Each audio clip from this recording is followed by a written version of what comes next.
দ্রুত বিভিন্ন animation effect copy paste করার জন্য টুল হচ্ছে অ্যানিমেশন পেইন্টার। তো চলেন প্রথমে একটা অ্যানিমেশন আমরা তৈরি করি। এই বক্সটা সিলেক্ট করলাম, তারপর অ্যানিমেশন পেনের আন্ডারে যাব আমরা।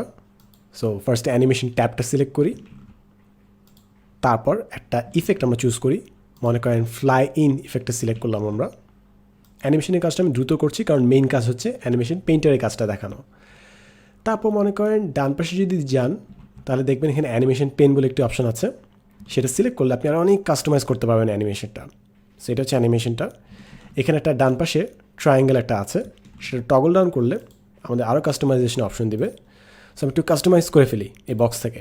সো মনে করেন একটু স্মুথ এন্ড দিয়ে দিলাম, অর্থাৎ যখন বক্সে উড়ে আসবে শেষে একটু স্মুথ হয়ে যাবে জিনিসটা। ওকে দিলাম। সো এটা হচ্ছে বেসিক অ্যানিমেশন। এটার পর আমি আরেকটু অ্যানিমেশন অ্যাড করতে যাচ্ছি, ফেড।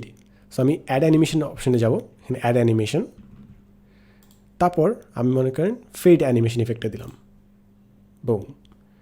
এরপর এখানে একটু কাস্টমাইজেশন করতে হবে উইথ প্রিভিয়াস, অর্থাৎ দুটো অ্যানিমেশন একসাথে হবে এবং দুটোরই সময় আমি একটু বাড়িয়ে দিই 1 সেকেন্ড। এখন তাহলে আমাদের অ্যানিমেশনটা কী দাঁড়ালো, 1 ক্লিক আস্তে করে ভেসে আসলো। This is the animation. এখন মনে করেন আমাদের আরেকটা অবজেক্ট আছে, আমি আইকনসে যে একটা রকেট নিই, ROCKET, রকেট। এই হচ্ছে আমাদের রকেট। এই রকেটে আমরা সেম অ্যানিমেশন ইফেক্টটা দিতে চাই, বাট পুরো অ্যানিমেশন ইফেক্টটা নিতে হলে আমাদেরকে আবার অ্যানিমেশন দিতে হবে, দুটো অ্যানিমেশন সিলেক্ট করতে হবে, কাস্টমাইজ করতে হবে, বহুত কিছু। এত কিছু না করে যেটার অ্যানিমেশনটা আমরা চাচ্ছি ওই অবজেক্টটাকে আমরা সিলেক্ট করব, উইচ ইজ দ্য বক্স। তারপর আমরা অ্যানিমেশনসে যাব। এরপর অ্যানিমেশনের পেনের নিচে দেখবেন ট্রিগারের নিচে দেখবেন অ্যানিমেশন পেইন্টার।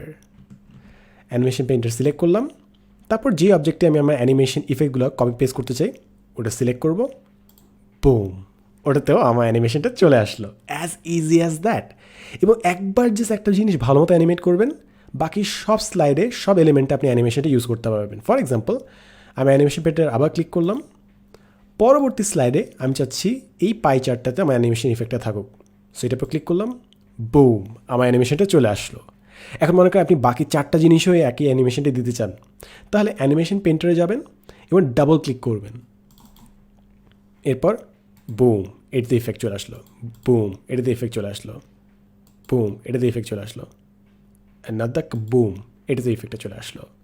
সো এতে আপনার সবগুলো অ্যানিমেশন উঠে আসলো জাস্ট সিম্পল কয়েকটা ক্লিকে। আপনি চাইলে অ্যানিমেশন পেনে যেতে পারেন, তারপর এগুলোকে একটু কাস্টমাইজ করতে পারেন। মনে করেন সবগুলোকে একটু দেরিতে দিলেন, এরপর এগুলোকে আরেকটু দেরিতে দিলে, তারপর এটাকে আরেকটু দেরিতে। তো এবার আমাদের অ্যানিমেশনটা হবে যে এরকম, একটা উড়ে আসলো, আরেকটা উড়ে আসলো, আরেকটা উড়ে আসলো, আরেকটা উড়ে আসলো, আরেকটা উড়ে আসলো। এভাবে আমরা জাস্ট একটা অ্যানিমেশন ঠিকঠাক মতো করতে পারলে অ্যানিমেশন পেইন্টার দিয়ে ওই সেম ইফেক্টটা আমরা স্লাইডের সবগুলো এলিমেন্টে ইজিলি ব্যবহার করতে পারি। হোপফুলি এই জিনিসটা আপনাকে স্লাইড মেকিংয়ে কিংবা অ্যানিমেশনে অনেক হেল্প করবে, কারণ অনেক সময় আমরা সম্পূর্ণ স্লাইডটা ডিজাইন করি, 20-30টা স্লাইড, অনেকগুলো এলিমেন্টস করার পর আমাদের ইচ্ছা হয় যাচ্ছে একটু অ্যানিমেশন করি। অ্যানিমেশন করার পর প্রতিটা স্লাইডে একই অ্যানিমেশন দিতে অনেক সময় লেগে যায়। সেক্ষেত্রে অ্যানিমেশন পেইন্টার আপনার কাজকে একদম সিম্পল অ্যান্ড ইজি করে দেবে। এতক্ষণ আপনার সাথে ছিলাম আমি সাদমান সাদিক। দেখা হবে নেক্সট এপিসোডে, and as always thanks for watching.